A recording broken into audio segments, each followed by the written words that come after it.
10月6日，由美国牵头的关于所谓新疆人权状况的决议草案，在联合国人权理事会投票的47个国家中，19个国家投了反对票，17个国家投了赞成票，11个国家投了弃权票。消息传出后，全球60多个维吾尔人权团体和其他组织发表联合声明，根据联合国及专家根据各自的职责，针对中共当局践踏维吾尔人权的问题采取具体的措施。维吾尔团体表示，在反对该决议时，一些成员国公然无视人权理事会内先前接受的客观、公正、对话、非歧视和非选择性的原则。东突厥散信息中心主席卡拉卡西先生发表声明说，在如今的转瞬即逝的时代，世界就像一个小小的城镇，世界上有很多的国家清楚地知道维吾尔人被中共迫害、屠杀，却装傻，令人震惊愤怒。尤其是乌兹别克斯坦和哈萨克斯坦与我们有着血缘和宗教的渊源，很清楚维吾尔人的处境，可是为了眼前的一小部分利益，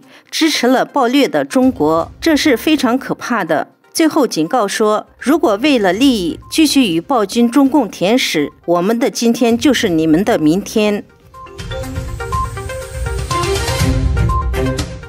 中国国家卫健委周四通报说，在过去的一天，所谓新疆新增中共病毒病例97例，比周三增加了4例。公告称，目前的疫情是传播速度最快、涉及面最广、感染人数最多、防控难度最大的重大突发公共卫生事件。乌鲁木齐周二发布通告，为控制疫情外溢，乌鲁木齐各县区人员暂时不能离开，外出就医等特殊情况必须上报，经专家评估后进行。中国媒体也称这是最严格的外出政策。除此之外，所谓新疆所有发往外地的列车、跨省的公共汽车和大部分航班都暂停运行，等待新的通知。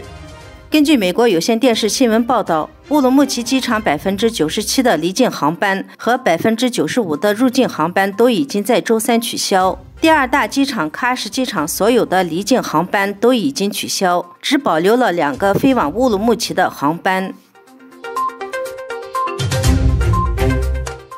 继中共政府官员、学校教师以及国企科级以上干部之后，近期又传出大学在校生必须上交出境证件的消息。北方民族大学保卫处向全校学生发出通知，要求学生上交护照和前往港澳和台湾的通行证，还威胁称隐瞒护照者后果自负。上海一移民公司的员工表示，近几年在海外留学不归的人员越来越多，引起政府关注。因为中国现在老年化问题很严重，各国都想吸纳外国年轻人，中国肯定不希望这些学生出国留学，因为一出国就有可能不回来，造成人才和人口流失。公开信息显示，北方民族大学直属中国国家民族事务委员会，位于宁夏银川市，是中国唯一一所在少数民族自治区的部委大学。该校硕士生、本科生约有2万多人，本地民族学生占60%。